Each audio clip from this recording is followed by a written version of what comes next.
Today is January 23rd, 2026. I can't believe we are in the 2026 year.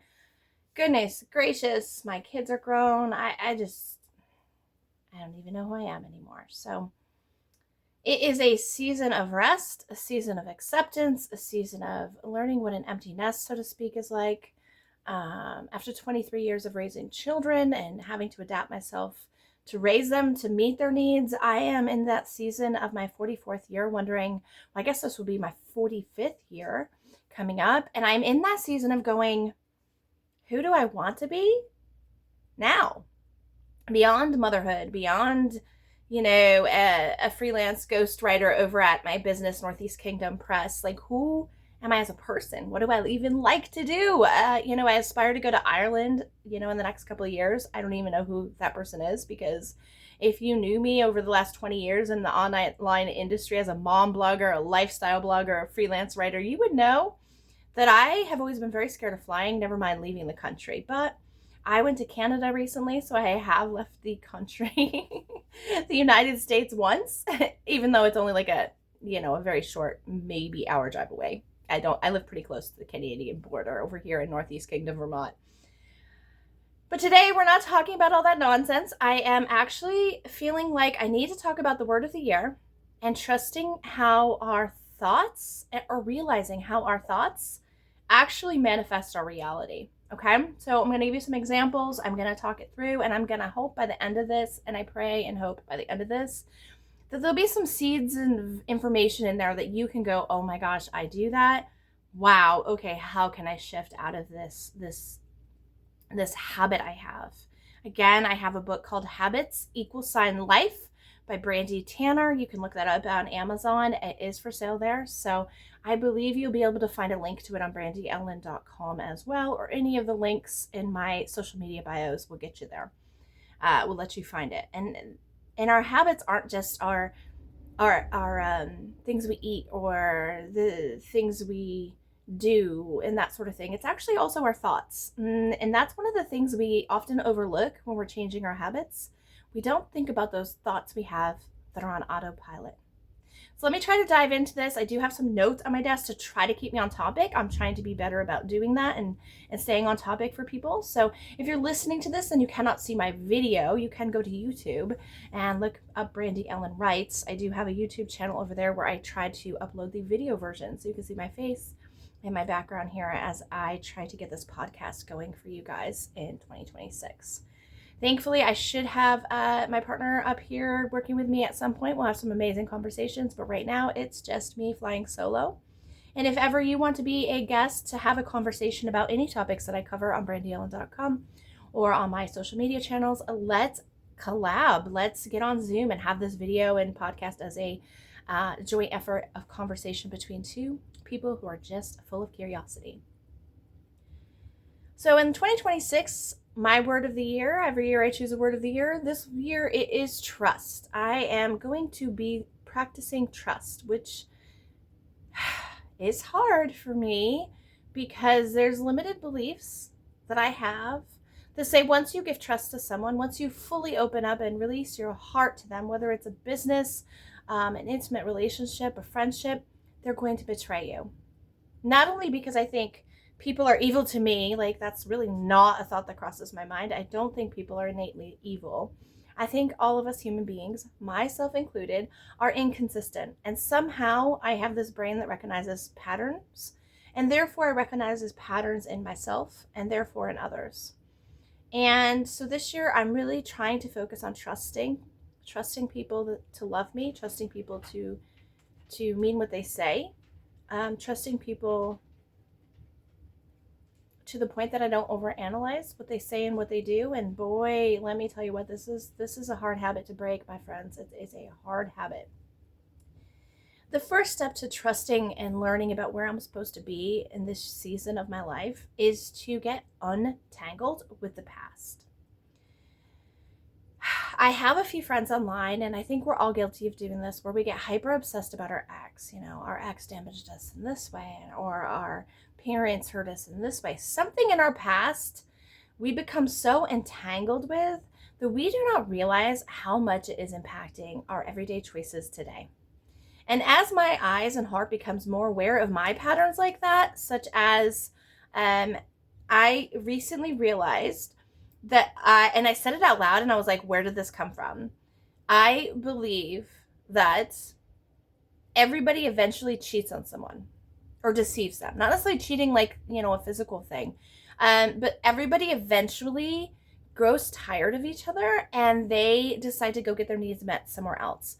Now, their needs could be just conversation. Their needs could be emotional or physical attention.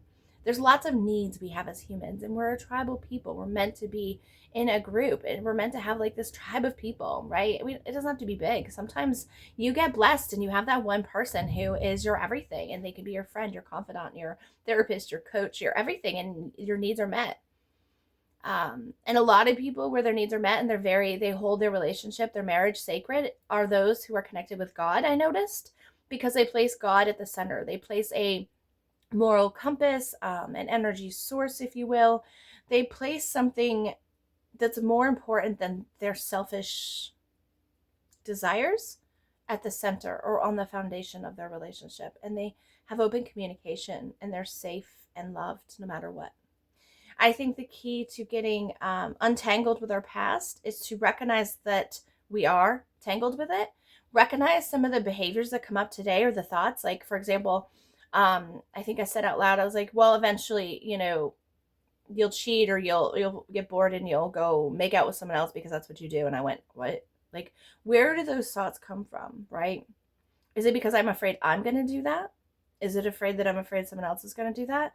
Is it me being entangled with my past experiences, both in the ways that I showed up incorrectly and the way others showed up incorrectly to me? Or is this something really young from my childhood that I learned growing up and watching relationships around me? The answer is all of the above. Really, all of the above. You will drive yourself insane trying to figure out the why, because I personally believe through my own experiences that a lot of our wounds that show up today have more to do with the time you were in the womb up into maybe 5-6 years old, even beyond, as you were starting to recognize the people around you because they were teaching you how humans treat each other through showing up in the way they showed up. So we learn it way before we even have a memory recall of what it was. I don't think you may ever remember that part. And so therefore, if you get stuck in thinking you can only untangle from your past by remembering the exact scenario, you're going to keep yourself stuck. So something I have done recently, because I'm now in a safe and loving and trusting environment, is that, and I'm also up in the mountains, which brings a lot of zen, is that I realized I no longer need to know the why, but I can pause and go, I didn't even know I had that belief system. Wow, where did that come from? And instead of giving myself a super hard time, I can say, I'm really sorry that I showed up like that. But the beauty is that there wasn't a lot of emotion behind that. So what I feel I'm working on right now is that these shadows are coming up, these old wounds I didn't even know were there. They come up, my face goes, I realize I'm entangled in the past, and I bring forth the love. I let myself accept that I am in a loving environment, that I can have the same grace and forgiveness that others have through God, through light source, through prayer, through manifestation, meditation, whatever practice you want to choose. For me, it's prayer. For me, it's understanding that God has put new people into my life and into my circle, and my dog is calmer and my being is calmer because I'm now in a place where I can use the lightness to transmute, alchemize the darkness into love. And it's been a beautiful journey. It's been a beautiful experience knowing that I can do that. And it has helped me untangle from the past. Once you believe you can untangle from the past and that you don't need to know why, you actually can start to see how your thoughts create your reality. Just think about the saying, misery loves company, right? You probably have all heard that saying. And you probably see people that are miserable and angry and bitter and vengeful. They tend to attract the same thing. They get a lot of no's for their jobs. They get a lot of declinations, like people are declining to go to their events or be near them. They're definitely not mostly invited to social gatherings because nobody that is willing to admit that energy matters wants them at their place. They'll put a boundary up. Hey, you know what? I'm here. I'm your friend, but dude, we cannot, dudette, we cannot hang out, right? In real life because your energy is draining. I know a few people that I love dearly, but they're dark clouds. And I can be a dark cloud sometimes. It's crazy. I know. And so, one of the things with untangling from the past is to remember that your thoughts do give your reality. You can create a new you today. You can create a new wavelength of how you think. As you start to unpack wounds, as they start to come up because you're like, wow, I'm ready for this step, you can also tell God to slow down the process if it's a little too much. And I do that sometimes. Like, listen, I need a little tenderness and slow down right now, especially right before my period. I need more gentleness. I need more love, compassion, grace, because my hormones are everywhere. So something that's maybe a 3 on a scale of 1 to 10, with 10 being the worst, it's it's elevated to an 8 in the dramatic scale because I'm hormonal. My hormones are shifting into that period mode, right? That's lovely female hormones. And so I have to be very conscious of my thoughts and feelings right now. And since I can't control them so much. I go into overthinking and anxious stomach. I come back to a space of reminding myself that my thoughts create my reality. So why don't I go do an indoor walk on YouTube, Fabulous 50s? See how I feel after that. And usually I feel pretty good. I feel calm. I feel stable. I feel grounded. And so a huge part of transitioning from that, getting untangled from your past, and recognizing that your thoughts do create your reality is having some sort of grounding practice in place. You start feeling overwhelmed and overthinking, hop in the shower. I don't get that because our sewer is a little messed up. We have to be very gentle on the sewage system until spring comes and we can have it fixed. So right now I have to use other methods, which is my walking. And, thank God I'm around people who are helpful. And I go to, mass on the weekend. So I go to church. That helps, being around people praying for others. And so one example I always go to, though, when it comes to thoughts creating your reality, once you start addressing your past wounds that come up and untangling yourself from them, getting rid of the webs that were weaved through the years, so to speak, you're going to start manifesting faster. I was so in tune with my manifestation. I didn't really quite, know what it was maybe, but that I was able to manifest a pizza like that, right? And so I was able to think that I wanted a pineapple ham pizza, don't judge me, Hawaiian pizza. And we had ordered pizza, and after we ordered it, I guess I was craving it. And so anyway, something happened, and all of a sudden there was a Hawaiian pizza included in the order for Domino's delivery, and this was many years ago. And I always go back to that because it was like I manifested a pizza. How freaking cool is that? And so as you untangle yourself from the past, from your exes, from your family wounds, you're going to start realizing that your thoughts have power, and we're going to get on a new train of thought this year. It is 2026, and we're going to trust that we can change our lives one thought, one habit change at a time. And we are going to tell the past, the little version of me, I'm not that person. I am a new person. I am love. I am goodness. I'm kindness. I'm an imperfect human who has made poor choices. I'm an imperfect human who allowed dangerous people around me. And I, at one point in my life, had no choice but to be around these people that harmed my soul. And it happened. There's nothing you can do today. But I let go of that. I reject that entanglement. And today I'm going to trust. I am going to trust that the people around me today, because I have started to have healthy boundaries, are actually here to love me, to care for me, to tend to me, to show me the lightness in this world, to remind me just how good human beings can be, and to remind me just how good I can be. You need to stop worrying about your outcomes. That's another step in this process. It is very easy when we have those shadows, those wounds from our childhood, and wounds even from a few years ago. It is very easy to worry about the outcome.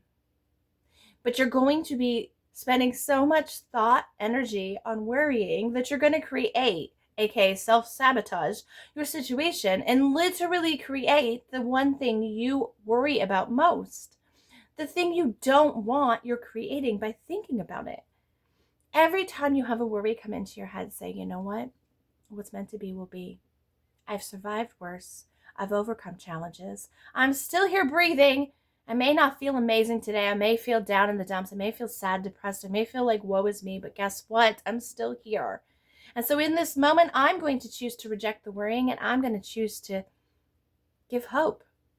I'm going to choose to pretend that I hope today. Pretend that the best outcome in the whole wide world, regardless of the ebb and flow, the roller coaster ride of life, the down right now in the valley where I feel like crap, I'm not going to let that consume me. I'm going to say, wow, even though I'm down in the dumps and I feel like I hit rock bottom, that there's still something good coming for me because I'm still here. I'm still alive.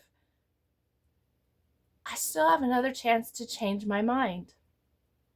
And in that moment, you're going to realize that you can change your worry to hope. You can show up in love and kindness no matter how someone else is being.